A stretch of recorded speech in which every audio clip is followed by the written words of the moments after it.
Tubaye ikaze. Mu kiganiro cyacu gishize twababwiye uburyo ushobora gupima BMI yawe ukareba niba ushobora kuba ufite ibiro bidakwiriye, ibiro byinshi cyangwa se ufite obesite. Uyu munsi rero ntago twakwirengagiza ko hari n'abantu badafite ibiro bihagije ugereranyije n'uburebure bwabo. Abo ngabo ni babandi bapima BMI yabo ugasanga bari munsi ya 18 n'ibice 5. Kuko tubikesha ubushakashatsi bwakoze bwerekanye ko abantu ku isi bari hagati ya 15 na 20% bafite icyo kibazo. Iki kibazo cyo kunanuka bikabije ugereranyije n'uburebure bafite. Uyu munsi mu kiganiro cyacu tugiye kukubwira impamvu zagutera kuba wananuka bikabije ugereranyije n'uburebure bwawe. Tukubwire kandi ibyo kurya wakwifashisha kugira ngo ubashe kongera ibiro.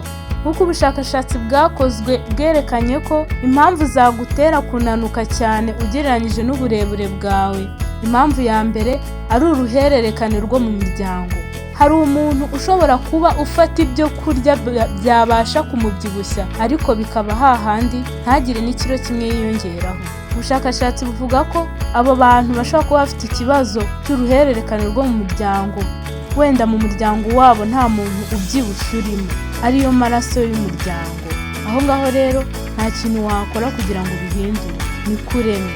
Ubushakashatsi kandi bwerekanye ko indi mpamvu yatuma ubasha kuba wananuka bikabije ari ugukora imyitozo ngororamubiri irenze kandi ntureke imbere, ntubashe kuba wasubiza mu mubiri ibyo watakaje.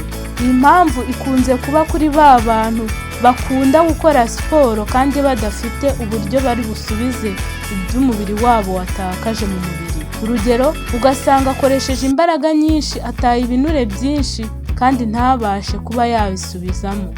Ubushakashatsi bwerekanye ko kandi indwara zidakira ndetse no kuba ufite indwara igutera kuba waruka, ukagira diyare ndetse ukabura, nabyo ari ikindi kibazo cyatuma unanuka bikabije. Aha ngaha icyo wakora ni ukwivuza iyo ndwara ukareba ko byasubira ku murongo. Yaba ari indwara idakira kandi nta kundi wabigenza, ugomba kubyakira.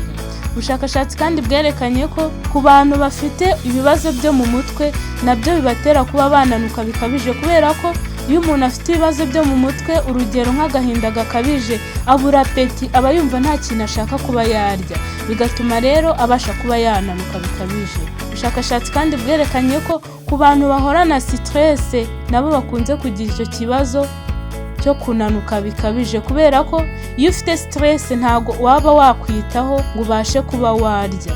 Nubwo twavuga ibyo byose kandi ntago twakwirengagiza na ba bantu baba badafite ibyo kurya bihagije. Aba bo birumvikana baba bagomba kunanuka bikabije.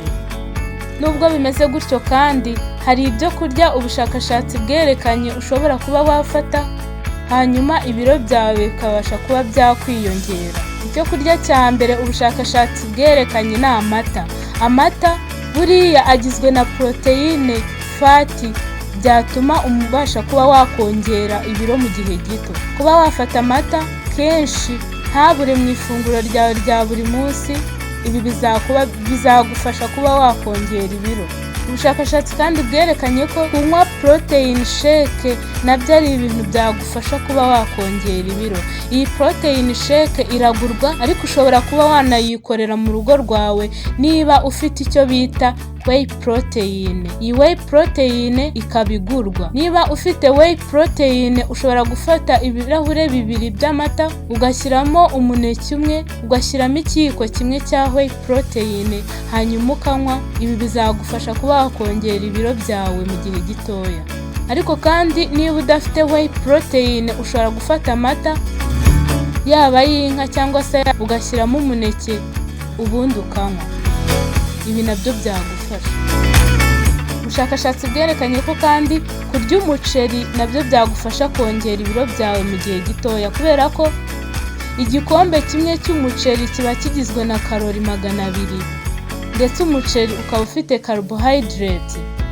Umuceri rero ni kimwe mu bintu nabyo cyagufasha kuba wakongera ibiro mu gihe gitoya. Ubushakashatsi kandi bwerekanye ko kurya inyama zitukura nabyo byagufasha kongera ibiro, kubera ko inyama zitukura ni icyo kurya cyiza cyagufasha kuba imikaya yawe yakura, bityo ukabasha kuba wabyibuha.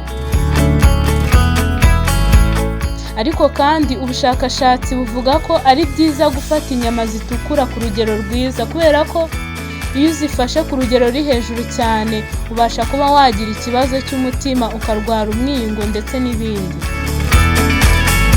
Ubushakashatsi kandi bwerekanye ko gufata ibikomoka ku mafi bifite amavuta nabyo ari byiza ku muntu wifuza kubyibuha.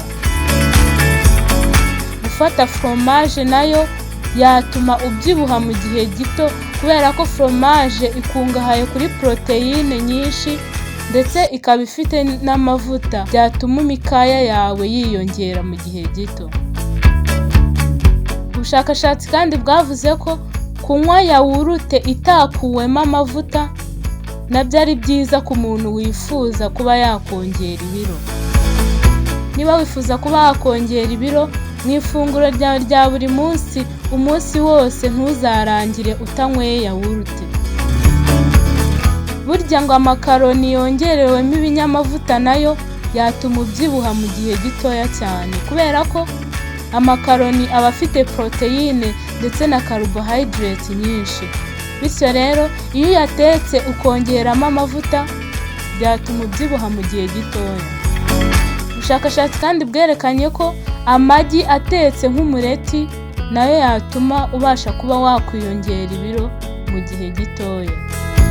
Ikindi ubushakashatsi buvuga ko kuba wafata baga nabyo byatuma wiyongera ibiro, kubera ko iyo baga iba ifitemo amaporoteyine menshi, kubera ko iba ifitemo inyama. Ibyo rero uramutse ubifashe ibiro byawe byakwiyongera mu gihe gitoya. Niba udukurikiye kano kanya ukaba ufite ibiro bikeya ukaba wifuza kubyongera, nahawe kugira ngo mu ifunguro ryawe rya buri munsi utazacikwa no kurya ibyo twavuze haruguru, bizagufasha kuba ibiro byawe byakwiyongera mu gihe gitoya.